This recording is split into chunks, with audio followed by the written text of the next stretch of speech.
Hello, I'm Jim Cuno, president of the J. Paul Getty Trust. Welcome to Art and Ideas, a podcast in which I speak to artists, conservators, authors, and scholars about their work. A lot of scholars have debated how these caves were used. We did documentation, we taught them scientific methodology. They were put in the cave, and the cave was then sealed. Their muscular, bulging arms are coming out of dragon mouths. In this episode, I speak with Neville Agnew, Laurie Wong, Susan Whitfield, and Marcia Reed about the Getty exhibition, Cave Temples of Dunhuang. For almost 30 years, the Getty Conservation Institute has worked with the Dunhuang Academy to protect and study the more than 500 caves cut into a desert cliff face near the Silk Road frontier town of Dunhuang on the edge of the Taklamakan Desert in the west of China. Called the Mogao Grottoes, Mogao meaning peerless in Chinese, these extraordinary painted and sculpted caves date from the 5th through the 15th centuries and document the development and transmission of Buddhist iconography and Chinese painting from the Northern Wei through the Ming dynasties. Over the summer of 2016, the Getty Conservation Institute, the Getty Research Institute, and the Dunhuang Academy presented an exhibition on the caves, their cultural history, modern rediscovery, and conservation challenges. This one next door is called the Dunhuang Cave. Neville Agnew is head of the Dunhuang Initiative at the Getty. We spoke inside one of the life-size replicas of the Mogao caves, which were created on site at the Getty by artists from Dunhuang to give visitors to the exhibition a sense of the cave's size, scale, and spirituality, and to contextualize the scrolls and sculptures from the caves, which are featured in nearby galleries. Thank you, Neville, for meeting with me this morning and helping us understand the history of these replica caves and their role in the conservation of the actual caves themselves. I gather the tradition of making such replica caves began in Dunhuang in 1941 under the direction of the Chinese painter Chang Daiqian. This was a complicated moment in the history of China. The Japanese had invaded and were occupying much of the eastern part of China, and in 5 years a civil war would break out across China. I suppose Chang Daiqian benefited from his isolation in Dunhuang. Did he undertake this initiative on his own, or was he invited to Dunhuang by the government itself? And if the latter, if by the government and the authorities there, was this part of a nationalist agenda of the government which was still struggling to form and strengthen itself, this celebration of a distinguished and ancient past? What was the motivation for sending him to Dunhuang? Well, Zhang Daiqian was a very famous artist, and it's understood that he took it on his own initiative to go to Dunhuang, having heard about the wonderful paintings there.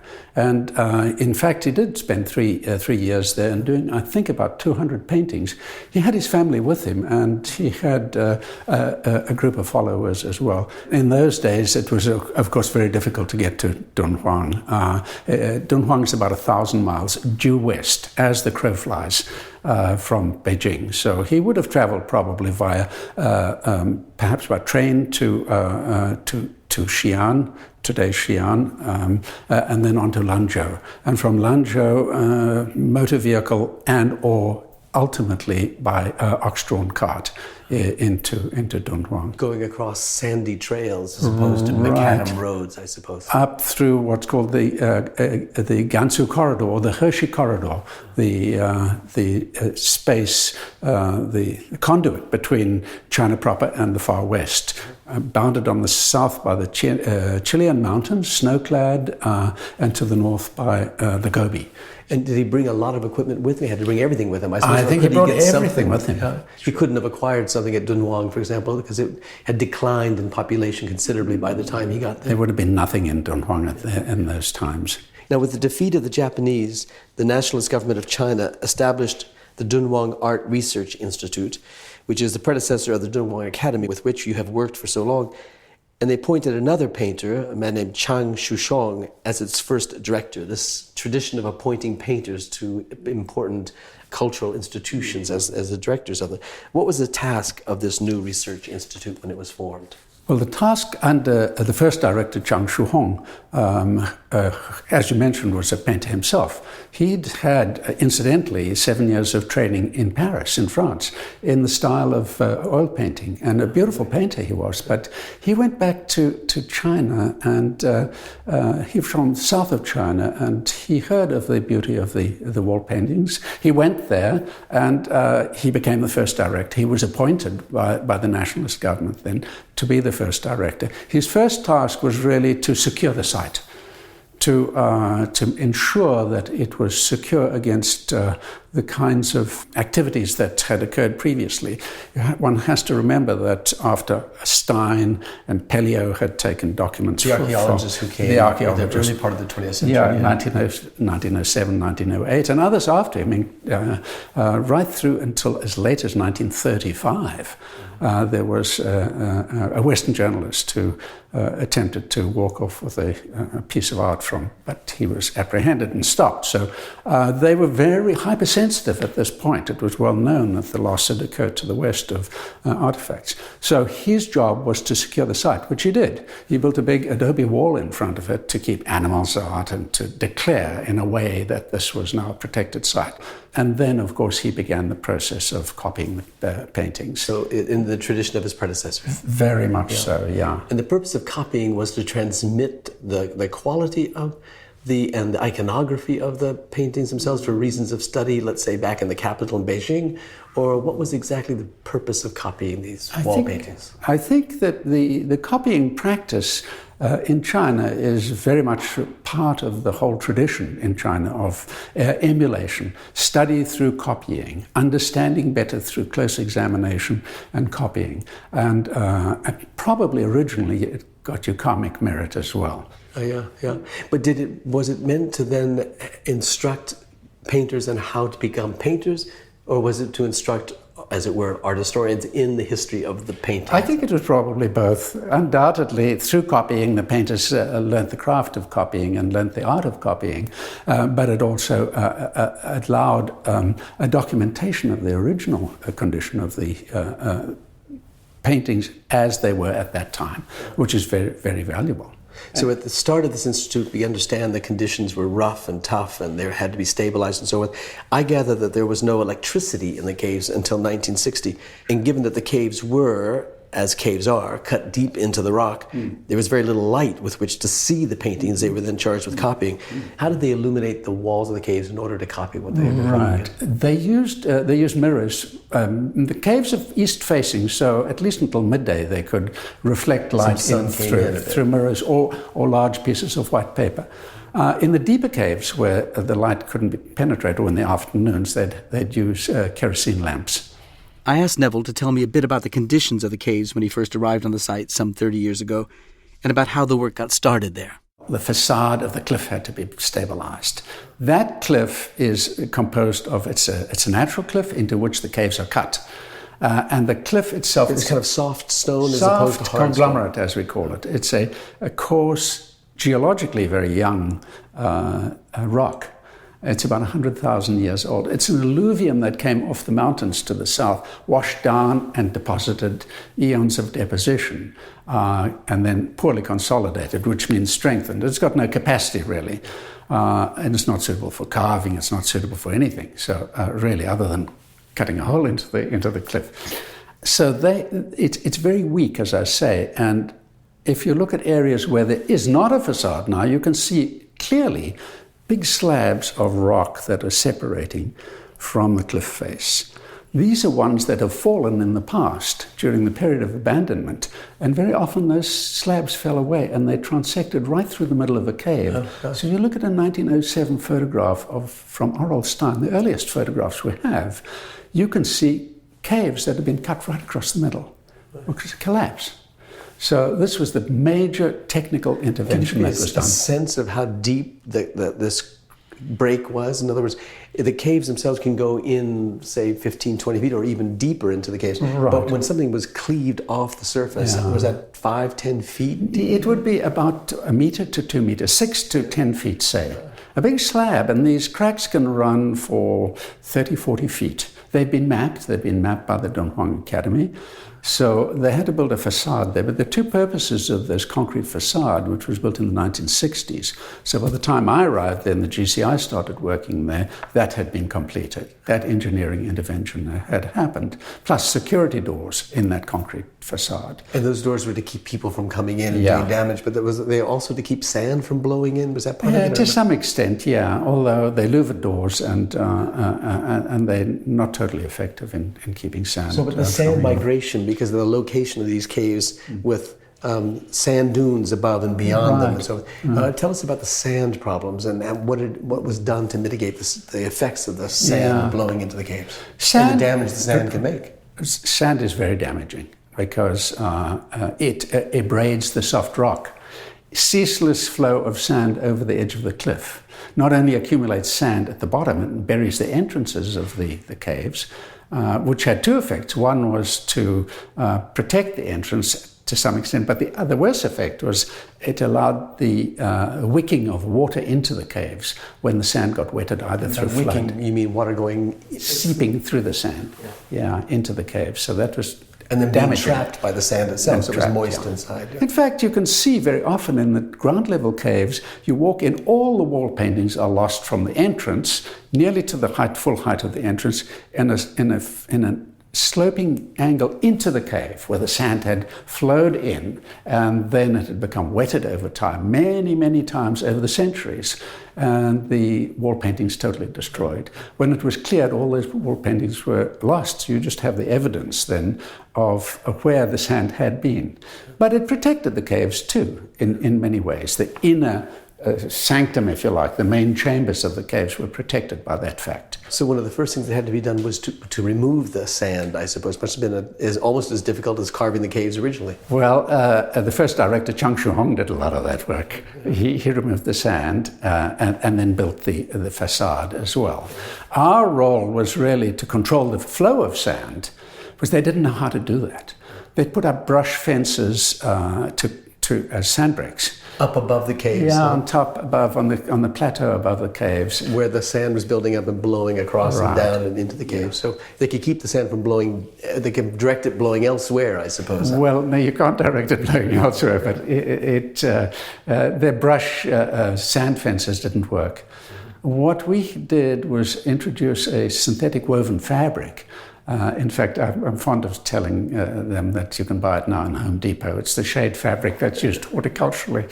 I'd used it in Australia for that very reason, to protect a dinosaur trackway from accumulation of sand in the footprints, and it worked very well. So I knew when the wind blows through this fabric, it slows the speed by 50%, the sand drops.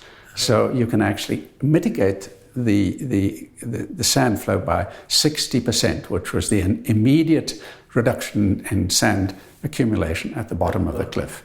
And over the course of the time, over the 20th century certainly, but over the course of the 30 years you've worked there, has there been increasing, I don't know what term to use, but desertification? I mean, the increasing amount of desert because of the sort of climate change or the drying up of the deserts? We don't see that evidence yet, but who knows what the future may hold, because on the Southern Silk Road 2,000 years ago, some of the sites dried up and were abandoned. Buddhist sites, Nia, for example, Aral Stein excavated there. They were lost, and it's really important, I think, for Chinese authorities to begin to conserve water and to realize that they're extremely vulnerable. Dunhuang is an oasis. It depends on meltwater from the Chilean mountains to the south. So tell us about that, because we've been talking about the dryness and talking about the desert and talking about sand and so on, which would give the listener the impression that there's no water around. But yet at the base of these caves, there's much of the year a stream. But sometimes during the year, there's a raging torrent of water. Is that right? Yes. That's the Dunhuang River. That's the river that provided the water for Chang Shu-hong and all of the early monks who lived there and so on. It's much of the time a little trickled stream. But then with the spring thaw, if it's complemented by rain, usually around early June, it can rise 15, 20 feet in a matter of hours. Which would take it up to the level of the first level caves. For our listeners' sake who haven't seen the photographs of the site, we should say that there are 3 and 4 levels of caves. Yeah. So this water that might be rising up, would it enter actually into the first level of caves? It did flow into the first level caves and filled some of them to a height of about 3 or 4 feet. Wow. So in cave 85, which was one of the caves that we worked in intensively for 10 years to develop a methodology for treatment of the wall paintings, all of the wall paintings are lost to that height. It's just bare rock. All right. And to not only, what height? A couple of feet, you say? 4 feet, 3 to 4 feet. Yeah. And when water comes in, and even when it leaves, for example, but it leaves behind things, residue of some kind. But doesn't it also bring salt up from up through the walls themselves? That as you called it earlier, it wicked its way up. So you have to deal with that as well. Yeah, this is a very intractable problem, and not only is the Dunhuang River salt-containing salts, I should say, the magnesium and sodium salts and so on, but the soil itself and the rock has salt in it. And so when the water recedes, as it dries out, it sucks salt to the surface. And that's so damaging. And this is what you see in these caves. This is wicking as well. So over the course of many years, this would have happened. Sand would have blown in, water would have come in, water would come up the walls and so forth. And there was a period of, let's say, 400 or 500 years of abandonment when the Silk Road, as I understand it, the Jade Gate on the Silk Road by Dunhuang was closed off, trade stopped, populations were discontinued in the migration along the Silk Road. And over the course of that abandonment, one would think that maybe there was some stability, but of course it was subject to the natural disasters that one was.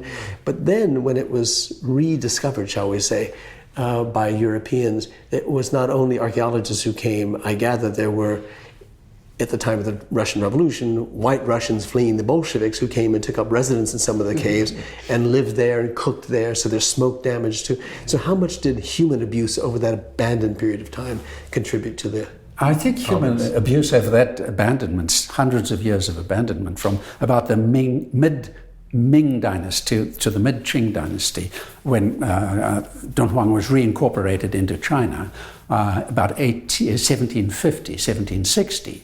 Then it became China again, and then it began to be protected, although still very far away and still extremely isolated and neglected. But the period of abandonment led to the loss of all the temple fronts, the collapse of the rock, periodic flooding, sand abrasion. So it was just a chaotic situation that developed, which natural processes reasserted themselves.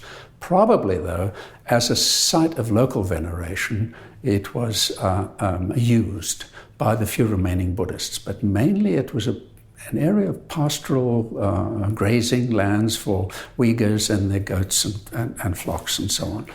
Now, we've made mention of a couple of archaeologists, Aurel Stein and Paul Pelliot. Stein being Hungarian but working for the British, and Pelliot being French and working for the French and so on. And then these Chinese painters are appointed to come to copy. So now the Chinese are taking some sort of control over the situation, shall we say. 40 years later, the Getty Conservation Institute is invited to Dunhuang and to work there with the Dunhuang Academy. Tell us how that happened, how the Getty got involved.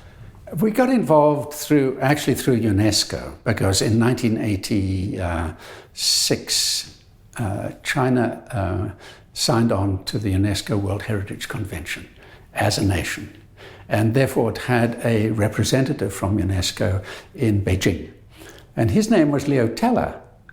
He's actually an Austrian, but naturalized Australian, very charming man, great guy. He was friends with Luis Monreal, our first director of the GCI. And Leo contacted Luis Monreal and said, China is in need of help in conservation, and your fledgling organization, the Getty Conservation Institute, might be able to give some help. Because it had just been founded in the early 1980s, huh? Yeah, the GCI. Yes, in the mid-1980s. Yeah. So Luis took a trip to China. In fact, he didn't go to Dunhuang. He went to Yungang, another World Heritage Site, and ultimately we worked there as well for 5 years, but that's another story. However, he came back and said, this is a good thing. Already we were working in Egypt in the tomb of Nefertari, and I went then in 1988 to Dunhuang and to Yungang as well, but Dunhuang was the place I really thought we should work, and it turned out to be right because of the partnership and just because of the fantastic site it was. So we began in that way, and it's just gone on year after year after year. How surprising was it to you or to the field at large that the Chinese would open up to a foreign agency, the Getty Conservation Institute, to work on such an important site? It was a bit of a surprise, really, and there was a period in which we were establishing our credentials, shall we say, and we weren't necessarily being regarded as anything other than a rich American organization that might be coming and who might be able to provide some sort of both technical and, who knows, perhaps financial assistance to them. And Director Fana said this to me bluntly. She said, when you first came, we thought this is a rich American organization, but she said, we started to see value in what you could bring, and so we realized that we had a lot to learn. What were some of the first things that you had to do? Well, we looked at the site first. What are the problems? In the same way Chang Shuhong had addressed the site issues, the big issues of the whole site, we looked at this. So it was sand control we had to do. It was rock monitoring for the cliff stability. Are those slabs of rock moving now that the facade has built? Are the pigment colors stable, or are they continuing to change? So we did pigment color monitoring. We did investigations of the pigments themselves, the binding media. So there was both site-wide activities and laboratory-based scientific investigations. Was there any actual direct treatment of the surface of the caves, the painted surface of the caves, or was it still analyzing the conditions of the cave? In the first 6, 7 years, 8 years, we did no treatment of the wall paintings at all. None at all. We did documentation, we taught them scientific methodology, we did photography of the caves, and really for condition assessment and so on. So all of that, but basically it was looking at the site as a whole. I guess this exhibition in which we're standing is a kind of capstone for your 30-some-odd years of working at Dunhuang. What did you expect the exhibition would do for the work that you have done? Introduce it to a large public, I assume, and we can hear the public coming, and we're about to have to leave the caves themselves. But tell us about the importance of the exhibition for your work. Well, it's been wonderful to have the exhibition here in Los Angeles at the Getty, because it is something that I personally have dreamt about for a long time, because I don't think it's easy to communicate to our Getty colleagues and to the LA public, of course, the marvels of this wonderful site on the other side of the world, so to speak, the other side of the Pacific anyway, in Central Asia. It's just not easily communicable. But to have it come here, I think, has really been an eye-opener, not only for colleagues at the Getty, but also for the public. And I've been very struck and touched by some of the comments we've had from the public coming in here. The Chinese themselves are very proud of their cultural heritage, and a woman came out, a Chinese woman, Chinese American, with tears in her eyes, saying she just was amazed at the marvels of her motherland, so to speak, or fatherland, or whatever it is. Well, many more than want to come in. We can hear them outside. Yeah. So thank you for your time this morning, and thank you for the work that you've been doing for the Getty, for Dunhuang, and for the world. Well, it's been my pleasure and privilege, Jim.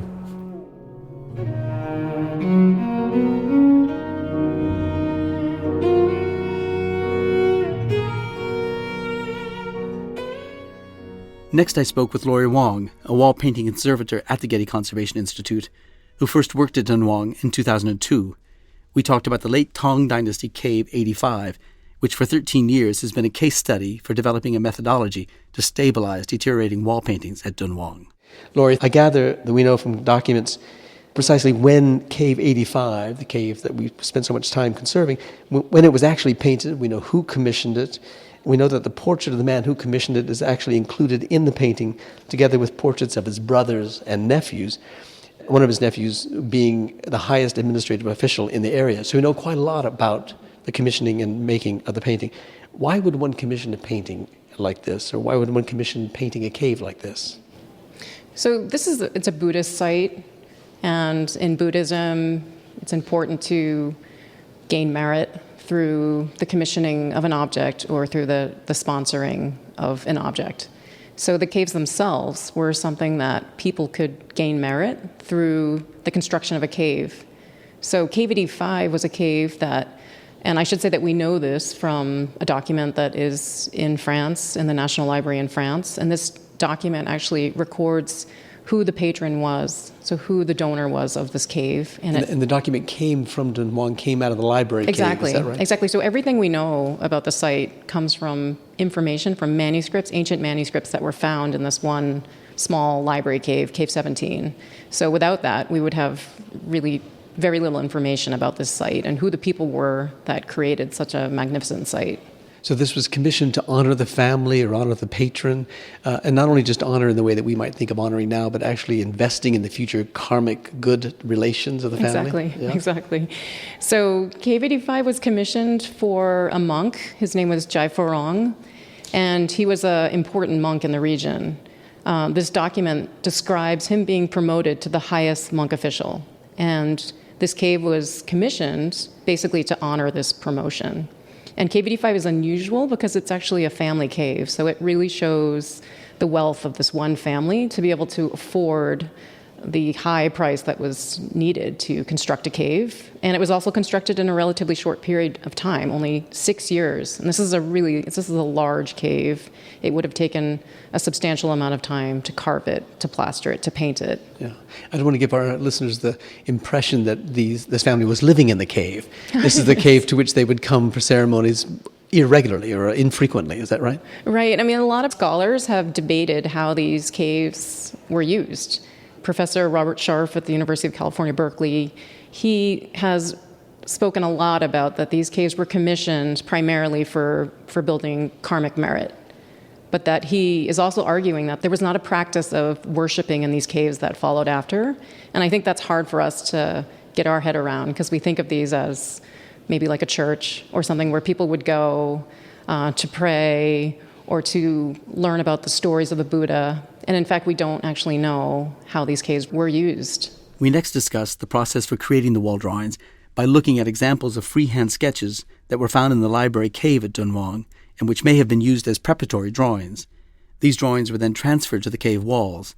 I asked Laurie how the walls themselves were prepared because when the caves were initially dug, the walls would have been quite rough. The rock that was carved out is this conglomerate. So you'll see that it's pebbles that are essentially fused together in this matrix, but it has a very rough surface, so you can't paint directly onto this rock.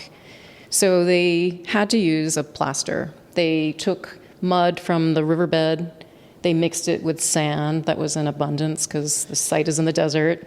They mixed in plant fibers like straw, hemp fiber in order to prevent cracking, and they coated the walls and ceilings with this material. And in fact, in this case here, we're using Cave 85 as an example. There were 2 different plaster layers used.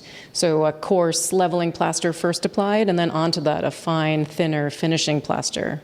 Was it rapidly drying? In other words, you could get from the first initial plastering to the second finer plastering within a matter of days? It would have been a matter of days. And this is, it's a mud plaster. So it's basically just whenever the mud dries. So it's different from what you often see in European painting, which is typically a lime-based plaster.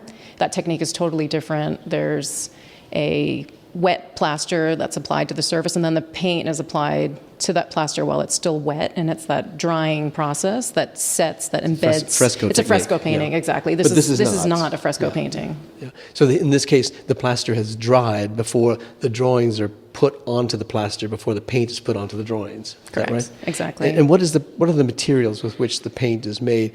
And do those materials tell us anything interesting about the trade in materials along the Silk Road in which Dunhuang was a party? They really do. I mean, the pigments are so interesting, and they were used both locally available pigments as well as pigments that traded along the Silk Road.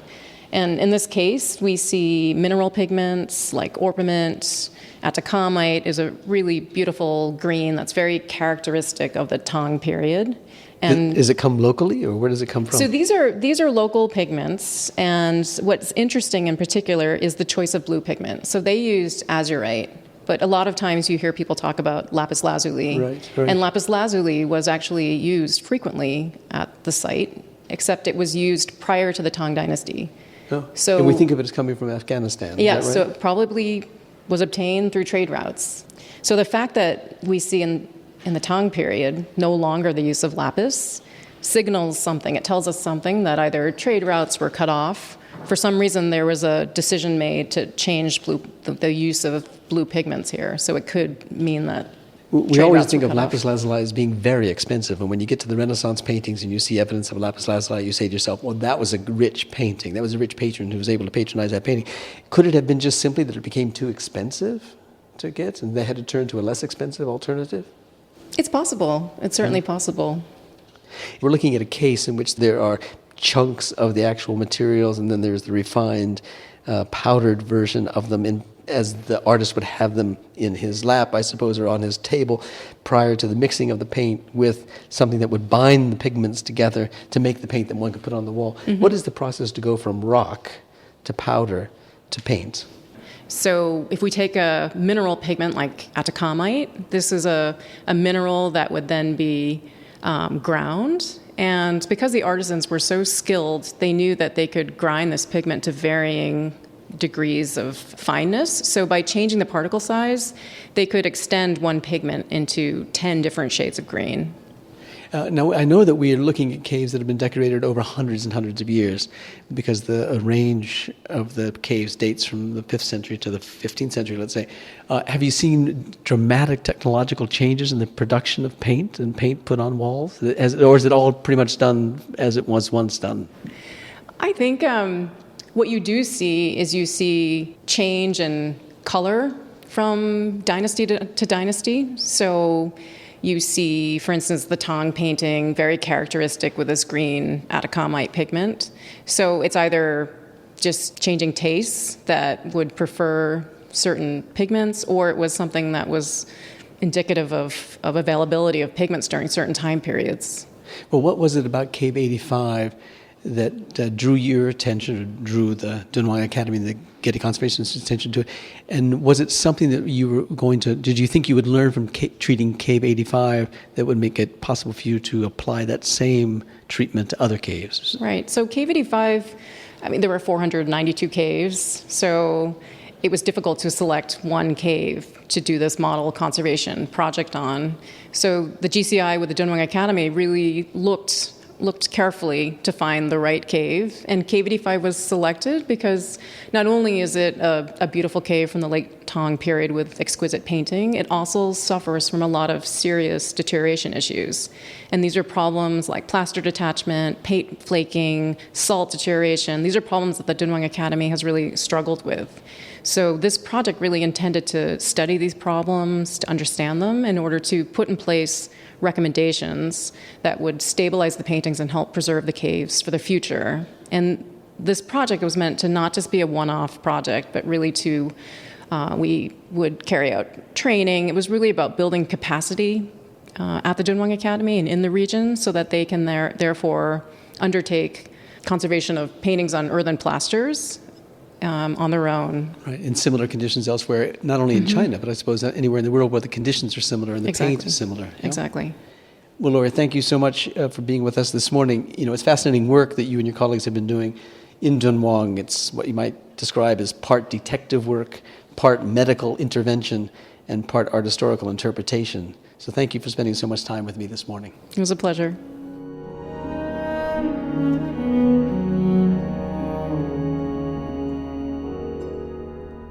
In conjunction with the replica caves, the Getty also presented objects found in the famed Library Cave. I visited the galleries with Susan Whitfield, director of the International Dunhuang Project, to talk about the world's oldest dated printed book, the Diamond Sutra. I asked her to begin by telling us about the circumstances of its discovery. Its finding is a very interesting story. We know that it was produced in 868. It was printed on the order of this man Wong for his parents. We don't know why and we don't know when, but at some point it made its way to this frontier town of China, Dunhuang, far, far in the northwest of China, right on the borders, on the edges of the Lop Desert. And this was a great center of Buddhism. At some point in the 9th century, or early 10th century, a cave that was in Buddhist cave complex just outside the town of Dunhuang was filled with ancient manuscripts, early printed documents like this, and many, many paintings, Buddhist paintings. We don't know why these paintings and manuscripts and printed documents were put inside the cave, but maybe they were sacred waste, maybe they were ex-library copies that were no longer in use, maybe they were personal copies of monks who had died. All these are viable theories. But at some point, they were put in the cave, and the cave was then sealed, probably about 1000 AD, because the last dated document we have is from about that time. The cave was sealed, and its doorway was plastered over and painted, and then it became forgotten to history, to later generations. And so this cache of wonderful material, perhaps 50,000 items in total, 40 to 50,000 items, so a considerable store, was just left there in the dry desert heat. And there it remained until 1900, when a local monk who had set himself up as a sort of informal custodian of this Buddhist cave temple site happened accidentally upon this hidden doorway. And he opened it up, he got his workmen to break away the plaster and open it up, open the little wooden door, and inside was this cache of material. Well, as you can imagine, it must have been a big surprise to him. He was very concerned with the conservation of the Buddhist cave temples. And so what he did was he showed the manuscripts and the paintings from this library cave to local officials in the hope of getting support for his work. And he gave a few away to the local officials. He was told just to put them back in the cave, so he did that. He took them out occasionally and looked at them, and over the following years. And then in 1907, a British explorer, Hungarian-born British archaeologist and explorer who was living in and working in British India at the time, Sir Mark Aurel-Stein, made his way in his second Central Asian expedition, archaeological expedition, to Dunhuang, and he heard about this find, and he negotiated with the monk who was looking after the material, and after some negotiations and a transfer of money, he managed to acquire thousands of manuscripts and printed documents and paintings, which were then packed up and sent on crates to London, where they were put into the British Museum. The Diamond Sutra was among them, and it was brought into the British Museum collections, and then the British Library, the National Library of Britain, actually became an independent institution in 1973, so it became part of the British Library collections then. Do we know anything about the man Wong Jie, who is identified in the colophon as having dedicated it to his parents? Is he the one who commissioned it? Anything about his background? We know nothing of Wong Jie. He's just a name in history known only to us from the colophon on this document. It was very common. This is why we have so many Buddhist manuscripts, paintings, and printed material. It was an act of merit to replicate the words or the images of the Buddha. So many people paid for scribes to do this on the occasion of their parents' death or on a promotion to a new post in government to give thanks and to send merit out into the world. And so Wong Jie was one of these people. He presumably paid for the paper, the woodblock carver, the ink, the printer, and had most probably many copies of this sutra made, so increasing the merit, because every time you replicate the words, you increase the merit. So obviously printing is a great way of making more replications of the words of Buddha. But other than that, we know nothing, just this one.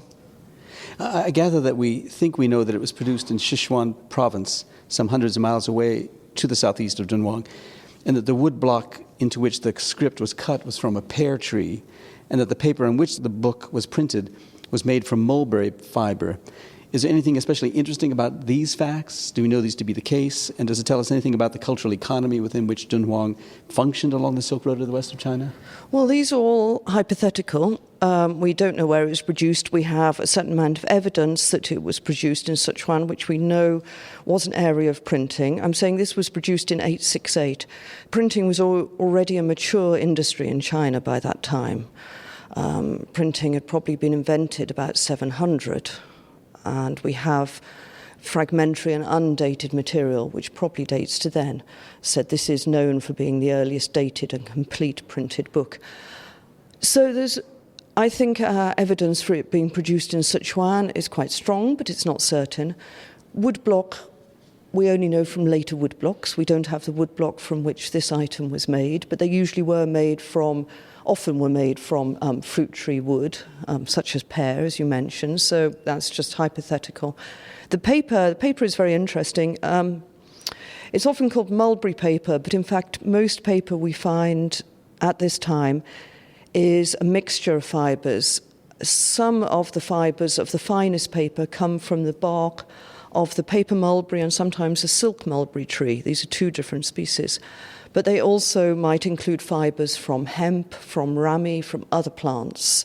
And it depends on the locality. So sometimes we can tell where the paper was made from the fibres because they only are found in certain places. Like paper made on the Tibetan plateau often has daphne in, which doesn't appear down in the Lop Desert where we find this manuscript. So we can tell something. We know from other documents in the cave that Dunhuang was a thriving market, Silk Road, and garrison town. It was a military town because it was right on the borders of China. As I said, we don't know why this particular document came to Dunhuang. Now, it's interesting that it's printed and not written by hand like other sutras found at Dunhuang. What do you make of that?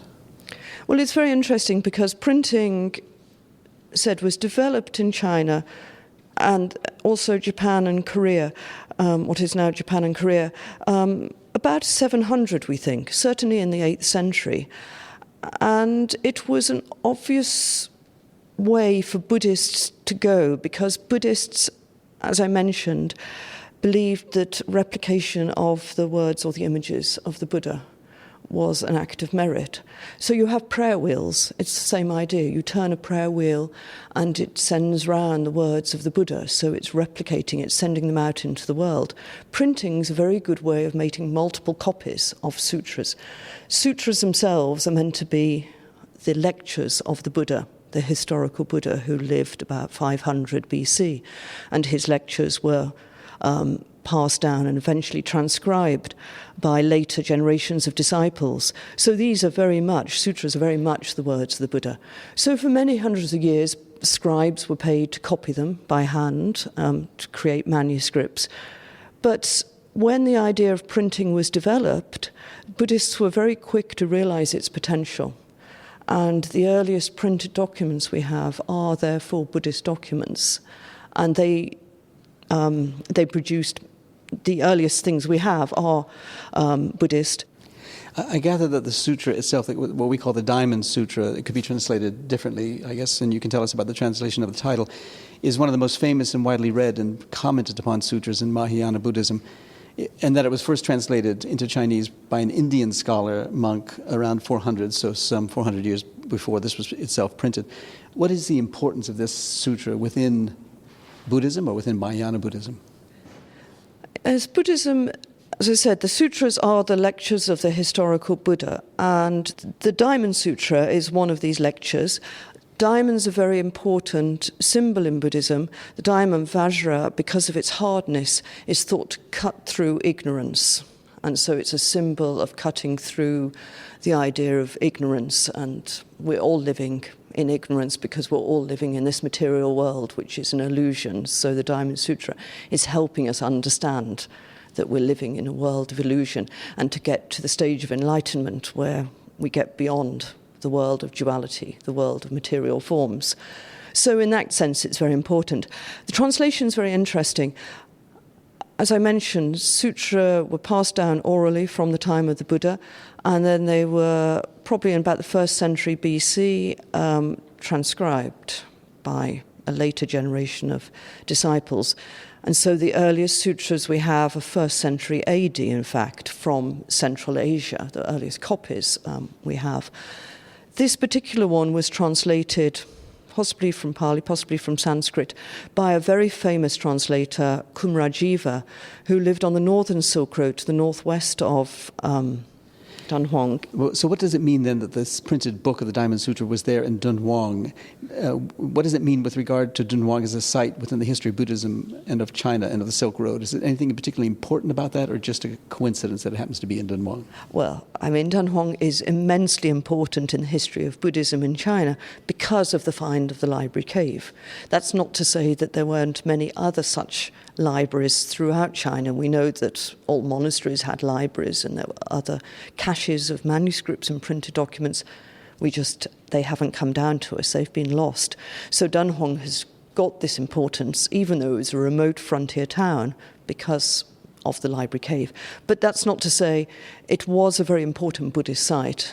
And there were, we've seen the cave temples in the town, several cave temples around the town. There would have been 15 or more monasteries in the town, lots and lots of Buddhist shrines and stupas. So we know it was a very important site, but it's just serendipity that we have this one particular cache of manuscripts and printed material. Well, thank you, Susan. Thank you for all the work that you're doing to broaden access to this cultural artifacts of Dunhuang through the work that you're doing with the International Project, and thank you for being here at the Getty. Thank you for inviting me, and thank you for putting on this marvellous exhibition and giving us the opportunity to show the Diamond Sutra to a new generation of people. Thank you.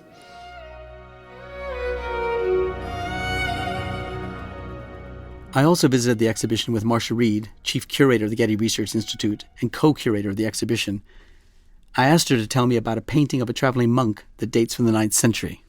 Well, it's a wonderful picture of a type, actually. As you probably know, Jim, there are other representations of this man, and he's very well costumed. He's wearing a layered outfit of a sort of top and then layers of probably silk or other kinds of fabric below. It's patterned. He carries a fly swatter, which is in his left hand. Is that functional or is that symbolic? Fly swatter? I think it's something that you probably really needed on the Silk Road, actually. Yeah. And because it was hot and there would be bugs, you would be sweaty and maybe smelly, to be graphic about this. And so I think that was probably the case that you used it. He's got a shaded hat with a wide brim on it. His head is probably shaved. The hat is tied around his very large jaw. And in his right hand, he's leading a tiger. And that's probably more of a mythic, legendary being. I think it's a little bit hard to think of the tiger as his companion as he treks along the Silk Road. Up above to his right, on the left of the painting, is an emanated Buddha. And this speaks to who he is. It verifies that he's a monk. Probably most interesting for us, though, is the fact that on his back is a large rack which holds his belongings, most importantly, the scrolls that he's transmitting. And so also here we have evidence that this isn't just an oral culture, it's a culture that's writing things down in many languages, as we're going to see in the exhibition, and transmitting them. As you probably know from the catalog to this show, there's also an example in an Indian collection of not scrolls, but books on the backs of the monks as well. Yeah. Now, his physiognomy is peculiar, often remarked upon as indicating that he might be from Central Asia, not from East Asia. Yes. We see in this exhibition instances, for instance, in the Guardian Kings, who have a similar bulging eyes, very large jaws and large lips, not very Asian-looking eyes.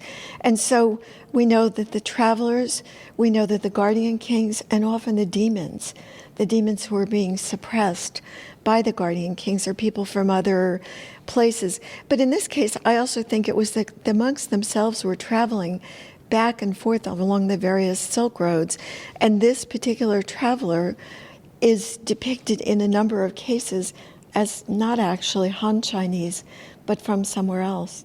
As we walked through the exhibition and looked at the objects, Marcia and I discussed how the artworks in the caves range from confident freehand sketches to very formal, more resolved objects. I think the accomplishments of the artists and how sophisticated their work was artistically at a time when perhaps we would think of medieval art in Europe as a comparison is quite stunning, and I think is one of the more impressive parts of the show. I know that people do talk about the things that we're about to talk about, and they're amazed by how beautiful they are. Yeah, so let's go look at the Buddha preaching the law, which dates from the first half of the 8th century. First of all, it's huge by comparison. It's 4.5 feet tall by some 3 feet wide. And of course, too, it's highly finished and fully painted. What was the role of something like this relative to the text that we saw? How did they two fit together in the same sort of cultural center in Dunhuang? This is interesting because it could be portable. Probably it was just a piece of silk on which there was a painting. Now, of course, it's mounted on board for preservation purposes, but it could be hung, it could be taken down, it could be carried. And I think the most extraordinary thing about this painting is, one, it shows a knowledge of perspective, and two, it shows levels of spiritual being. The central Buddha, very still, very formal, obviously a very important figure. But then around him, the bodhisattvas, and then the monks and the back, some of who are hidden by the columns. They're peering out at us in an extraordinary way, almost looking at us.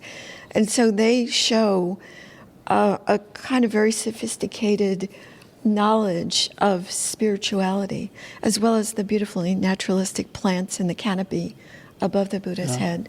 Yeah, it's extremely beautiful. The Buddha's there preaching in his red robe with his sort of halo behind his head underneath this canopy that is bejeweled with elements, not just the natural beauty of the leaves, but the elements in the artificial canopy beneath which he's seated. And as you say, the bodhisattvas and all of their glorious regalia. It looks as if it's something that, if unrolled on occasion, that occasion might be a spiritual occasion, yes. That it would be something that someone would sit in front of, perhaps for a sutra to be read, and this would be a visual memory or visual inspiration for what it was I was saying. Because there is in the lower left a portrait of, I gather, the donor.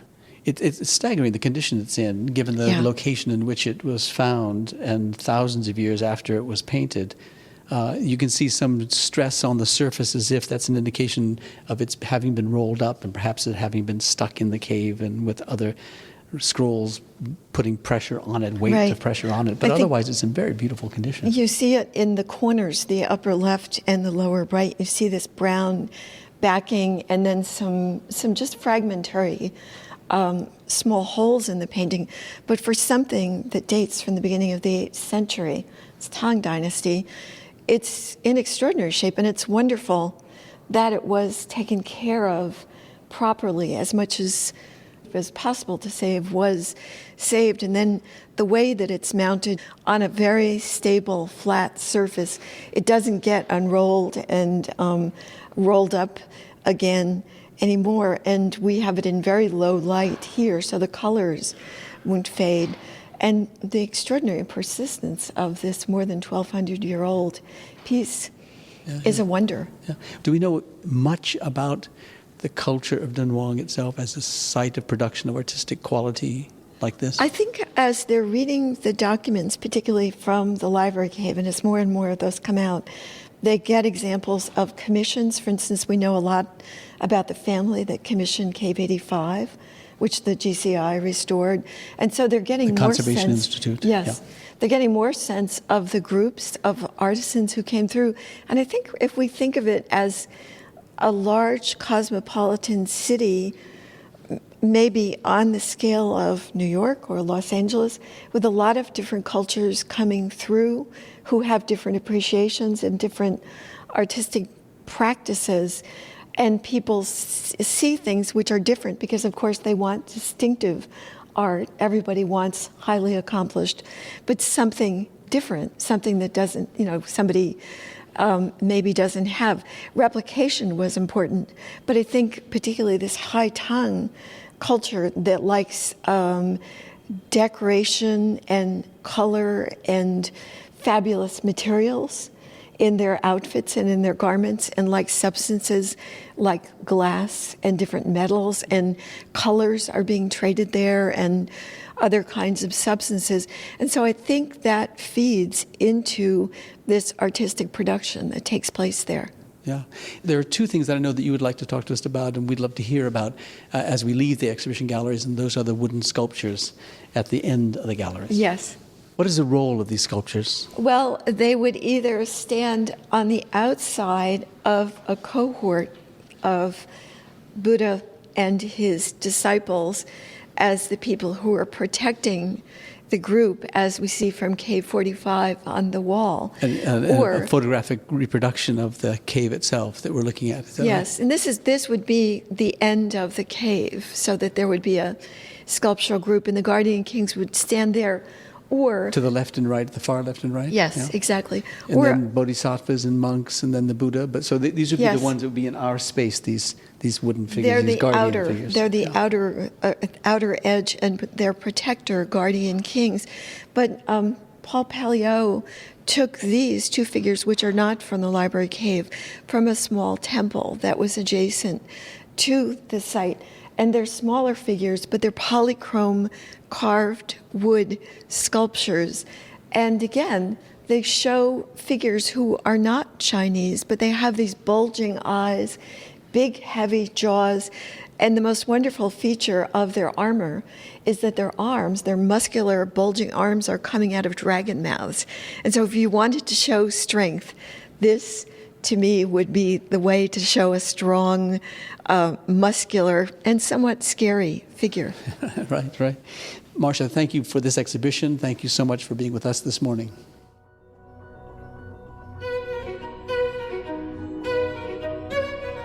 If you're interested in hearing more about Dunhuang, the Mogao Caves, and this area of Central Asia, I invite you to look up my previous podcast conversations with Peter Frankopan and Valerie Hansen, who discuss the rich and complicated history of the interconnected trade routes across Central Asia that we've come to call the Silk Road.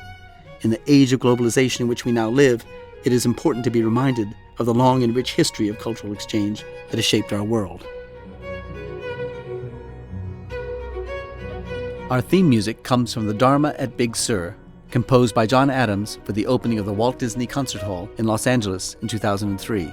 It is licensed with permission from Hendon Music. Look for new episodes of Art and Ideas every other Wednesday. Subscribe on iTunes, Google Play, and SoundCloud, or visit getty.edu/podcasts for more resources. Thanks for listening.